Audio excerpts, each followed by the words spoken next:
2024 T20 ലോകകപ്പിന്റെ ജയത്തിന് ശേഷം വിരാട് കോഹ്ലി, രോഹിത് ശർമ്മ, രവീന്ദ്ര ജഡേജ എന്നിവർ ഒരുമിച്ച് രാജിവെച്ചത് നമ്മളറിയാം. റിട്ടയർമെന്റ് എന്ന് ക്രിക്കറ്റിന്റെ ഭാഷയിൽ പറയും. എന്നാൽ ഈ മൂന്ന് പേർ ഒരുമിച്ച് റിട്ടയർ ചെയ്യാനുള്ള പ്രധാനപ്പെട്ട കാരണം എന്തായിരുന്നു? അവർക്ക് ഇല്ലാതിരുന്നൊരു കപ്പ് ഇനി ഉണ്ടായതുകൊണ്ടാണ്, അതോ ഭാവിയിൽ ഇനി ഇന്ത്യൻ ടീമിനെ T20 ലോകകപ്പിലേക്ക് നയിക്കാൻ വേണ്ടിയിട്ട് അവർ തയ്യാറല്ലാത്തതുകൊണ്ടാണ്? എന്തൊക്കെയാണെങ്കിലും അന്ന് അതുണ്ടാക്കിയ സ്പെക്കുലേഷൻസും വാർത്തയും ഒന്നും ചെറുതല്ല. ഇന്നിതാ 2026 T20 ലോകകപ്പിൽ നിൽക്കുമ്പോൾ ക്യാപ്റ്റനായ സൂര്യകുമാർ യാദവ് രാജിവെക്കുമോ ഇല്ലയോ എന്നുള്ള ചോദ്യങ്ങൾ വളരെയധികം പ്രസക്തിയേറുകയാണ്. സൂര്യകുമാർ യാദവ് ആവട്ടെ വളരെ ലേറ്റർ സ്റ്റേജിലാണ് അദ്ദേഹം ഇന്ത്യൻ നാഷണൽ ടീമിലേക്ക് തന്നെ എത്തുന്നത്. അദ്ദേഹം വന്നതിന് ശേഷം പതിയെ കരിയർ ആരംഭിച്ചതിന് ശേഷമാണ് അദ്ദേഹം ക്യാപ്റ്റൻസി സ്ഥാനം പോലും നേടിയെടുക്കുന്നത്. അദ്ദേഹത്തിൻ്റെ കയ്യിൽ ഇപ്പോൾ ഈ വെള്ളി കപ്പുണ്ട്. പക്ഷേ അതത്ര പെട്ടെന്ന് വിട്ടുപോകാൻ അദ്ദേഹം തയ്യാറാകുന്നുമില്ല. എന്നാൽ ചില അടിയൊഴുക്കുകൾ സംഭവിച്ചില്ലെങ്കിൽ സൂര്യകുമാർ യാദവിൻ്റെ റിട്ടയർമെൻറ്റിന് ശേഷം ക്യാപ്റ്റനാകാൻ പോകുന്നത് ആരായിരിക്കും? എല്ലാ ചോദ്യങ്ങളും സ്വാഭാവികമായിട്ടും ഉയരുന്നത് വൈസ് ക്യാപ്റ്റനായ അക്സർ പട്ടേലിൻ്റെ സ്ഥാനമുണ്ടാകും എന്നത് തന്നെയാണ്. കാരണം ക്യാപ്റ്റൻ, വൈസ് ക്യാപ്റ്റൻ അടുത്ത ക്യാപ്റ്റൻ ആകും എന്ന രീതിയിലായിരിക്കും. പക്ഷെ അങ്ങനെയല്ല. ഇന്ത്യൻ ക്രിക്കറ്റ് ടീമിൽ അങ്ങനെ സംഭവിക്കുന്നത് വളരെ വിരളമാണ്.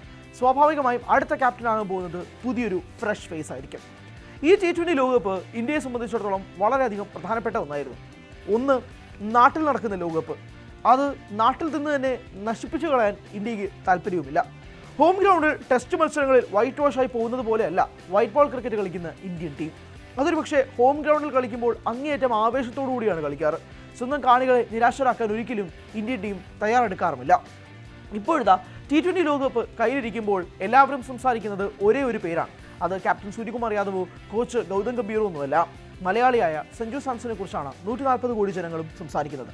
അത് സംസാരിക്കാൻ ഒരു കാരണവുമുണ്ട്. ഈ T20 ലോകകപ്പിൽ 5 മത്സരങ്ങളിൽ നിന്നും 321 റൺസ്, വിരാട് കോഹ്ലിയുടെ 319 റൺസ് എന്ന റെക്കോർഡ് തകർത്തെറിഞ്ഞ് തൂത്തുവാരി. ഇഷാൻ കിഷനാണ് അതിന് പിന്നാലെ ഉള്ളത്, അതും തൂത്തെറിഞ്ഞു കളഞ്ഞു. വെറും 5 മത്സരങ്ങളിൽ നിന്നാണ് വിരാട് കോഹ്ലിയുടെ ആ റെക്കോർഡ് തകർത്തുകൊണ്ട് സഞ്ജു സാംസൺ ഈ തേരോട്ടം കുതിക്കുന്നത്.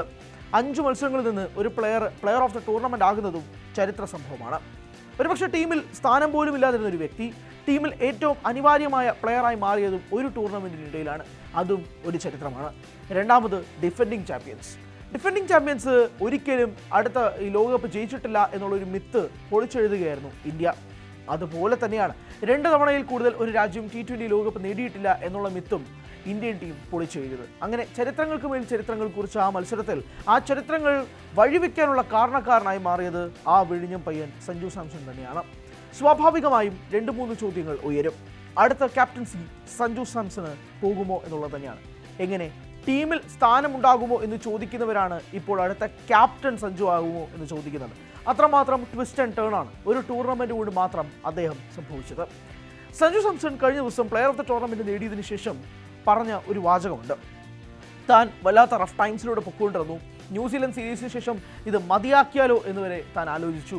ഇനി ഇന്ത്യൻ ജേഴ്സിയിൽ കളിക്കാൻ കഴിയുമോ എന്ന് സ്വയമേ ചോദിച്ചു.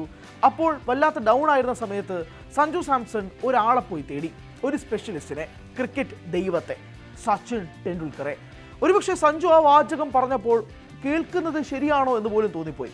കാരണം സഞ്ജു സാംസൺ സച്ചിൻ ടെണ്ടുൽക്കർ കോമ്പിനേഷൻ ബാക്ക് സ്റ്റേജിൽ പ്രവർത്തിക്കുന്നതായിട്ട് ആർക്കും ഒരു ഐഡിയയില്ലായിരുന്നു. സഞ്ജു കഴിഞ്ഞ 6 മാസമായിട്ട് സച്ചിൻ്റെ നിരീക്ഷണത്തിലാണെന്നും സച്ചിൻ പറയുന്ന പല ടിപ്പുകളും തൻ്റെ ബാറ്റിങ്ങിൽ മാറ്റം കുറിച്ചെന്നും സഞ്ജു പറയുന്നുണ്ട്. ഈ ഫൈനലിന് തലേ ദിവസം പോലും സച്ചിൻ ടെണ്ടുൽക്കറുമായി ഫോണിൽ സംസാരിച്ചതായും സഞ്ജു പറയുകയും ചെയ്തപ്പോൾ അക്ഷരാർത്ഥത്തിൽ എല്ലാവരും ഞെട്ടിപ്പോയി.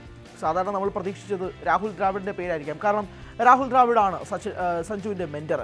2013 രാജസ്ഥാൻ റോയൽസ് ക്യാമ്പിലേക്ക് സഞ്ജു നടന്നു കയറി വന്നപ്പോൾ കൊണ്ടുപോയതും മുന്നിട്ട് നയിച്ചതും ട്രയൽസും നെറ്റ്സ് പ്രാക്ടീസും എല്ലാം കൊണ്ടുപോയത് രാഹുൽ ദ്രാവിഡാണ്. രാഹുൽ ദ്രാവിഡ് തനിക്കൊരു മെൻറ്റോർ മാത്രമല്ല ഒരു സാറിനെ പോലെയാണ്, അധ്യാപകനെ പോലെയാണ് എന്നൊക്കെ സഞ്ജു വാതോരാതെ സംസാരിച്ചിരുന്നപ്പോൾ രാഹുൽ ദ്രാവിഡിൻ്റെ പേര് പരാമർശിക്കുമെന്നാണ് കരുതിയത്. പക്ഷെ അങ്ങനെയല്ല സംഭവിച്ചത്. സഞ്ജു സംസാരിച്ചത് സച്ചിൻ ടെണ്ടുൽക്കറിനെ കുറിച്ചാണ്.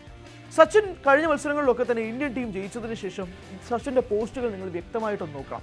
വെർച്വൽ ക്വാർട്ടർ ഫൈനൽ, സെമി ഫൈനൽസിലൊക്കെ തന്നെ സച്ചിൻ്റെ പോസ്റ്റുകൾ വളരെയധികം വൈറലായിരുന്നു. അതിൽ സഞ്ജു സാംസന് വേണ്ടി മാത്രമായിട്ട് ഒരു പ്രത്യേക വരി സച്ചിൻ ടെണ്ടുൽക്കർ ചേർക്കുമായിരുന്നു. അപ്പോഴും നമ്മൾ അതിനകത്ത് അസ്വാഭാവികതയൊന്നും കണ്ടില്ല. കാരണം ആ 2 മത്സരങ്ങളിലെയും player of the match Sanju Samson ആയതുകൊണ്ട് സച്ചിൻ അതിനൊരു എക്സ്ട്രാ സ്ട്രെസ് കൊടുത്തു കാണും എന്ന് മാത്രമേ കരുതിയുള്ളൂ. പക്ഷേ അതിന് പിന്നിൽ ഇങ്ങനെയൊരു നാടകീയ നീക്കങ്ങൾ ഉണ്ടായിരുന്നു എന്ന് അറിഞ്ഞിരുന്നില്ല. എന്തായാലും സഞ്ജു പറഞ്ഞതിന് ശേഷം സ്വാഭാവികമായിട്ടും എല്ലാവർക്കും സന്തോഷമുണ്ടായി. ദൈവത്തിൻ്റെ കയ്യിൽ നിന്നും, ദൈവത്തിൻ്റെ സ്വന്തം നാട്ടിൽ നിന്നും ഒരു വ്യക്തി മെൻറ്റോർഷിപ്പ് തേടുമ്പോൾ അത് കൃത്യമായി ആ ടൂർണമെന്റിലുടനീളം പ്രതിഫലിച്ചു എന്ന് തന്നെയാണ്. സഞ്ജു സാംസൺ ഇന്ത്യൻ ക്യാപ്റ്റൻ ആകുമോ? ആവാതിരിക്കാനുള്ള സാധ്യതകൾ ഇല്ല എന്ന് തന്നെ പറയാം. എന്നാൽ ആവാനുള്ള സാധ്യതകൾ എത്രമാത്രമുണ്ട് എന്നതും കൂടി പരിശോധിക്കാം. സഞ്ജുവിന് ടീമിൽ സ്ഥിര സാന്നിധ്യമില്ല. സഞ്ജു മാറിയും തിരിഞ്ഞും ടീമിൽ വന്നു പോകുന്നൊരു വ്യക്തിയാണ്. അതുകൊണ്ട് തന്നെ എത്രമാത്രം റിലയബിൾ ആയിട്ട് ഒരു ക്യാപ്റ്റൻസി സ്ഥാനം കൊടുക്കണം എന്നൊക്കെ BCCIയും കോച്ചും ഒക്കെ തീരുമാനിക്കേണ്ടിയിരിക്കുന്നു എന്നത് ആദ്യമേ പറയട്ടെ. സഞ്ജുവിന് ഇനി എന്തായാലും ഉടനെ ക്യാപ്റ്റൻസി സ്ഥാനം കിട്ടില്ല. സഞ്ജു ഇനി ഒന്ന് സ്ഥിര സാന്നിധ്യമാകും. ടീമിൽ ഉറച്ച് വിശ്വാസമാകാൻ ശ്രമിക്കും. ഇപ്പോൾ തന്നെ തൻ്റെ ഓപ്പണിംഗ് സ്ലോട്ട് ആർക്കും വിട്ടുകൊടുക്കില്ല എന്ന് സഞ്ജു പറഞ്ഞതിന് ശേഷം പോലും ഇനി വരാൻ പോകുന്ന T20കളിലും ഏറ്റവും പ്രധാനപ്പെട്ടതാണ്. IPL ഉൾപ്പെടെ പ്രധാനപ്പെട്ടതാണ്.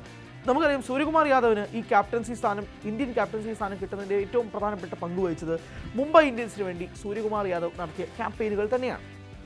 അതും ഒരു പ്രധാനപ്പെട്ട ഫാക്ടറാണ്. കാരണം ലോക ക്രിക്കറ്റിലെ തന്നെ പ്രധാനപ്പെട്ട എല്ലാ താരങ്ങളും അണിനിരക്കുന്ന IPLൽ ഓരോ താരങ്ങളുടെ ബൗളിംഗ് നിരീക്ഷിക്കുക, അത് കൃത്യമായി മനസ്സിലാക്കിക്കൊണ്ട് കളിക്കുമ്പോൾ തന്നെ ആ വ്യക്തി എത്രമാത്രം വേഴ്സറ്റൈലാണ് എന്ന് മനസ്സിലാക്കാൻ കഴിയും. സഞ്ജുവിന് മുന്നിലുള്ള വെല്ലുവിളി IPL നേരെ ചൊവ്വേ കളിക്കുക എന്നുള്ളതാണ്. സഞ്ജു സാംസൺ പുതിയ ഫ്രാഞ്ചൈസിലാണ്. താൻ ഇനി ക്യാപ്റ്റൻ അല്ലാതെ ഒരു സാധാരണ പ്ലെയറാണ്. ട്രേഡ് ചെയ്ത് കൊണ്ടുപോയി ചെന്നൈ സൂപ്പർ കിങ്സ്. പകരം രാജസ്ഥാൻ റോയൽസ് വാങ്ങിയത് 2 പേരെയാണ്, രവീന്ദ്ര ജഡേജ, സാം കറൺ. അത് രണ്ടും മുതലാക്കുക എന്ന് തന്നെയാണ് രാജസ്ഥാൻ റോയൽസ് ശ്രമിക്കുകയും ചെയ്യുന്നത്. എന്നാൽ ചെന്നൈ സൂപ്പർ കിങ്സ് ആവട്ടെ ചേട്ടനെ തലയിലേറ്റിക്കൊണ്ടാണ് നടക്കുന്നത്. ചെന്നൈ സൂപ്പർ കിങ്സിന്റെ ജേഴ്സി റിവീലിംഗ് വീഡിയോയിൽ സഞ്ജു സാംസണിന് വേണ്ടി കൊടുത്തൊരു ഹൈപ്പ് വീഡിയോ ഉണ്ട്. ഋതുരാജ് ഗെയ്ക്വാദ് സഞ്ജുവിൻ്റെ മുറിയിൽ കൂടെ പോകുമ്പോൾ പോലും പുറത്ത് നെറ്റിപ്പട്ടമൊക്കെ കെട്ടിവെച്ചിട്ട് മിണ്ടരുത്, ചേട്ടൻ ഉറങ്ങുകയാണ് എന്ന് പറയുകയാണ്. അത് ഒരു സൂചനയാണ്. ചേട്ടൻ റെസ്റ്റ് എടുത്തോളൂ, ചേട്ടന് ഒരു തരത്തിലുമുള്ള ബേർഡൻസ് നമ്മൾ ഏൽപ്പിക്കില്ല, ചേട്ടന് ഇഷ്ടമുള്ള കളി കളിക്കാമെന്നത്. ഈ മത്സരങ്ങൾക്കൊക്കെ മുന്നെയാണ് ആ വീഡിയോ ഷൂട്ട് ചെയ്ത് എന്നതും കൂടി ആലോചിക്കുക. അത്രമാത്രം വിശ്വാസം സഞ്ജുവിന് മേലുണ്ടായിരുന്നു CSKക്ക്. എന്തായാലും ഈ IPLലെ താരലീലത്തിലെ ഏറ്റവും വലിയ ട്രേഡ് കണ്ടതും നമ്മൾ CSK സഞ്ജു സാംസണെ ഏറ്റെടുക്കുന്നത് കൊണ്ടാണ്. മഹേന്ദ്ര സിംഗ് ധോണി അവിടെ കീപ്പർ സ്ഥാനത്തിലുണ്ടല്ലോ, എന്തുകൊണ്ടാണ് സഞ്ജു സാംസൺ എന്ന ചോദ്യം ചോദിക്കുമ്പോഴാണ് സ്വാഭാവികമായിട്ടും ഇനി CSKയുടെ ക്യാപ്റ്റനായിട്ട് സഞ്ജുവിനെയാണോ കാണുന്നത് എന്നുള്ള ചോദ്യം നിൽക്കുന്നത്. കാരണം ഋതുരാജ് ഗെയ്ക്വാദ് അവിടെ ക്യാപ്റ്റൻസി സ്ഥാനം ഏറ്റെടുത്തുകൊണ്ട് നിൽക്കുകയാണ്. ഋതുരാജ് ക്യാപ്റ്റൻസി സ്ഥാനം കൊണ്ടുപോയിക്കൊണ്ടിരിക്കുന്നു വളരെ ഗംഭീരമായിട്ട് തന്നെ. സഞ്ജു വരുമ്പോഴേക്കും ഇനി ഭാവി ക്യാപ്റ്റൻ എന്ന ഉദ്ദേശമാണോ CSK ലക്ഷ്യം വെക്കുന്നത് എന്നുള്ള ചോദ്യം അവിടെ നിൽക്കുമ്പോഴാണ് ഇപ്പോൾ ഇന്ത്യൻ ക്യാപ്റ്റൻ എന്ന രീതിയിലും കൂടി സഞ്ജുവിൻ്റെ പേര് സ്വാഭാവികമായിട്ടും ഉയരുന്നത്. കാരണം പ്ലെയർ ഓഫ് ദ ടൂർണമെൻറ്റ് അദ്ദേഹമായതുകൊണ്ട് തന്നെ. എന്തായാലും അത് ഇല്ല എന്ന് പറയാൻ കഴിയില്ലെങ്കിൽ പോലും ഇന്ത്യക്ക് ക്യാപ്റ്റൻസി ഏറ്റെടുക്കാൻ കഴിയുന്ന പല കണ്ടൻറ്റേഴ്സ് ഉണ്ട്. അതിലൊന്ന് ജസ്പ്രീത് ബുംറയാണ്. ബുംറ ആവട്ടെ ക്യാപ്റ്റൻസി ആഗ്രഹിക്കുകയോ മോഹിക്കുകയോ ചെയ്യുന്ന വ്യക്തിയല്ല. ബുംറയ്ക്ക് ക്യാപ്റ്റൻസി സ്ഥാനം കൊടുത്താൽ അദ്ദേഹത്തിൻ്റെ ബൗളിങ്ങിൽ പ്രശ്നമുണ്ടാകുമോ എന്ന് കരുതിക്കൊണ്ട് തന്നെ അദ്ദേഹത്തിന് വലിയ ബേർഡൻ ഒന്നും ഇന്ത്യൻ ടീം കൊടുക്കാറുമില്ല. മാക്സിമം റെസ്റ്റ് കൊടുത്ത് നിർണായകമായ മത്സരങ്ങളിൽ മാത്രം ബുംറ ഇറക്കി കളിക്കുന്നതാണ് നമ്മൾ കണ്ടിട്ടുള്ളത്. മറ്റൊന്ന് ഹാർദിക് പാണ്ഡ്യയാണ്. ഹാർദിക് പാണ്ഡ്യ ഉറപ്പായിട്ടും ഇന്ത്യൻ ടീമിലെ ക്യാപ്റ്റനാവാനുള്ള ഏറ്റവും സ്ട്രോങ് കണ്ടൻറ്റർ തന്നെയാണ്. ബാറ്റ് കൊണ്ട് തിളങ്ങിയില്ലെങ്കിൽ ആ മത്സരത്തിൽ ബോൾ കൊണ്ട് തിളങ്ങും, ബോൾ കൊണ്ട് തിളങ്ങിയില്ലെങ്കിൽ ആ മത്സരത്തിൽ ബാറ്റ് കൊണ്ട് തിളങ്ങും, ബാറ്റും ബോളും കൊണ്ട് തിളങ്ങിയില്ലെങ്കിൽ ആ മത്സരത്തിൽ ഫീൽഡിങ്ങിൽ തിളങ്ങും. അങ്ങനെ ഓരോ മത്സരത്തിലും ഹാർദിക് പാണ്ഡ്യ നിർണായകമായ കോൺട്രിബ്യൂഷൻസ് നൽകിയിട്ടേ പോകാറുള്ളൂ. അങ്ങനെ എല്ലാ കോണ്ടൻറ്റേഴ്സും മാറ്റി നിർത്തിക്കൊണ്ട് സഞ്ജു സാംസൺ ആ സ്ഥാനം കിട്ടുമോ നിർണായകമായ ചോദ്യമാണ്. പക്ഷേ തള്ളിക്കളയാൻ കഴിയില്ല. കൂടുതൽ വാർത്തകൾക്ക് News 18 Keralam YouTube channel subscribe ചെയ്യുക.